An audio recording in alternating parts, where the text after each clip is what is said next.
ये इंदौर के खजराना से बड़ी खबर बता दें, जहां इंदौर के खजराना में आयोजित 77वें उर्स का मंच आज चर्चा में है। जहां तालीम, संस्कार और देश की तरक्की की बात तो हुई, लेकिन जमीनी हकीकत ने इन नारों पर कई सवाल खड़े कर दिए। कार्यक्रम का नारा था, पढ़ो पढ़ाओ, देश की तरक्की में भागीदार बनो। लेकिन इसी मंच पर बच्चियों को दोपहर 12 बजे से बैठा दिया गया और कार्यक्रम शुरू हुआ पूरे 3 घंटे बाद। जहां तेज धूप, लंबा इंतजार और खाली पेट बैठे रहे बच्चे, जबकि मंच से उन्हें संयम, अनुशासन और मोबाइल से दूर रहने की सीख दी जाती रही। वक्फ बोर्ड अध्यक्ष डॉक्टर सनवर पटेल खुद 3:30 बजे मंच पर पहुंचे, जहां उन्होंने देरी की गलती भी मानी, लेकिन तब तक जनता का गुस्सा साफ दिखने लगा। जनता ने मंच की भव्यता और फिजूल खर्ची पर भी तंज कसे। चलिए पूरा मामला आपको बता देते हैं। ग्राउंड रिपोर्ट से नितिन लाहौरे की रिपोर्ट। जी हाँ, ये तस्वीरें इंदौर के खजराना की है, जहां 77वें उर्स के मौके पर हजारों की भीड़ जुटी थी। कार्यक्रम का मकसद था तालीम का पैगाम देना, बच्चों को सही राह दिखाना और समाज को जागरूक करना, लेकिन हकीकत कुछ और ही नजर आई। जी हाँ, आपको बता दें कि आयोजकों ने बच्चियों को दोपहर 12 बजे से ही बुला लिया। तेज धूप में मंच के सामने बैठा दिया गया। कार्यक्रम शुरू होना था 12 बजे, लेकिन शुरू हुआ पूरे 3 बजे। इतना ही नहीं, वक्फ बोर्ड अध्यक्ष डॉक्टर सनवर पटेल खुद मंच पर 3:30 बजे पहुंचे। 3 घंटे तक भूखे बैठे रहे बच्चे और मंच से उन्हें मोबाइल से दूर रहने की नसीहत दी जाती रही। मंच से देरी की गलती भी मानी गई, लेकिन जनता की सब्र का बांध तब तक टूट चुका था। लोगों ने अव्यवस्था और फिजूल खर्ची पर सवाल उठाए। इतना बड़ा मंच, इतनी सजावट, लेकिन बच्चों के लिए न भोजन, न पानी और न ही आराम का इंतजाम नजर आया। कार्यक्रम में सरकार के वक्फ बोर्ड कानून का समर्थन भी किया गया और मंच से खुलेआम कहा गया, मैं सियासी हूं, यानी उर्स के मंच से सियासत भी खुलकर खिली गई। हालांकि कार्यक्रम भव्य था, भीड़ ऐतिहासिक थी, लेकिन व्यवस्था की पोल भी खुल गई। तालीम की बात करने वाले मंच पर थे और तालीम के नन्हे चेहरे नीचे भूखे बैठे बच्चे इंतजार करते रहे। यही है सिस्टम की असली तस्वीर।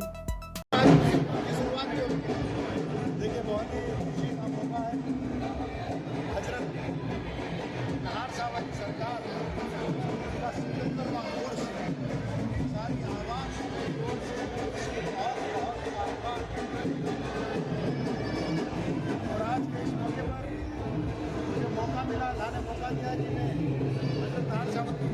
सरकार बनाकर अपने सलाम पेश कर सको, अपनी अकीदतों को पेश कर सको।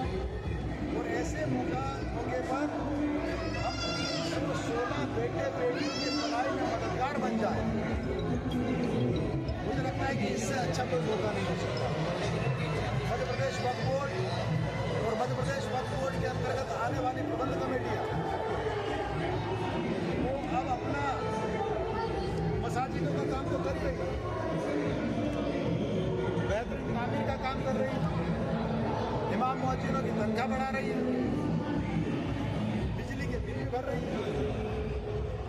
आप देखिए सरकार पर बिहार में हम लोग को आर्थिक है, पढ़े लिखे को फारसी के आप ये अपना वीडियो घुमाएंगे तो आपको एक अच्छा अनुभव आएगा। इतना खुशनुमा माहौल, इतनी अच्छी तामीरात के काम ये भी कर रहे हैं, उर्स भी हो रहा है, अच्छे कव्वाल भी आ रहे हैं, कव्वाली भी होगी, नात शरीफ भी होगी, लेकिन साथ में बेटे बेटियों को भी पढ़ा रहे हैं। मेघावी बेटे बेटी जो पढ़ाई में तो अच्छे हैं, लेकिन आर्थिक अभाव के कारण से उनकी पढ़ाई पूरी नहीं हो पाती थी। ऐसे बेटे बेटियों को पढ़ाने का, उनके साथ में खड़े होने का काम वक्फ की प्रबंध कमेटियों ने अपने हाथ में लिया है। इंदौर जो हर मामले में नंबर 1 रहता है, सबसे प्रोग्रेसिव, सबसे कंस्ट्रक्टिव, सबसे साफ सफाई में हर क्षेत्र में जो इंदौर नंबर 1 रहता है, उसने बेटे बेटियों को पढ़ाने में नंबर 1 रखने का काम किया है।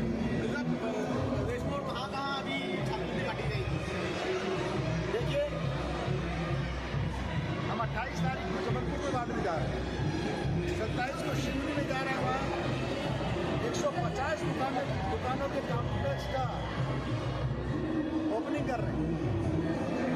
22 को जबलपुर में छात्रवृत्ति बांटेगी। पूरे मध्य प्रदेश में ये काम इंशाअल्लाह ताला होगा। आज इंदौर से शुरू हुआ है, इंदौर से शुरू होता है, वो भी हजरत नान साहब वाली सरकार के आंगन से, तो कहाँ बंद होने वाला है? अच्छी नीयत रखो तो सब काम होते हैं। आप सबकी दुआओं से ये सारे काम हो रहे हैं।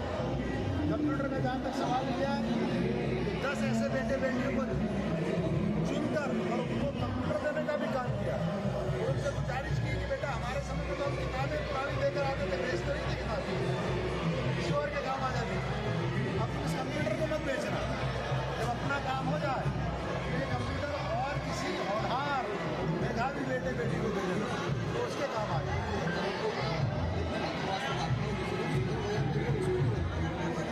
देखिए, हम लगातार अच्छा करने की कोशिश कर रहे हैं।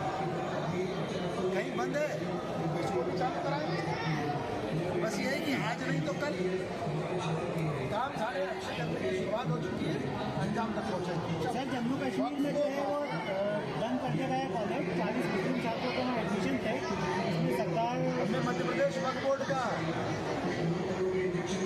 जिम्मेदार हूँ, तो आप मुझे मध्य प्रदेश वक्फ बोर्ड की कोई बात पूछेंगे तो मुझे लगता है कि मैं अच्छे से जवाब दे पाऊँगा।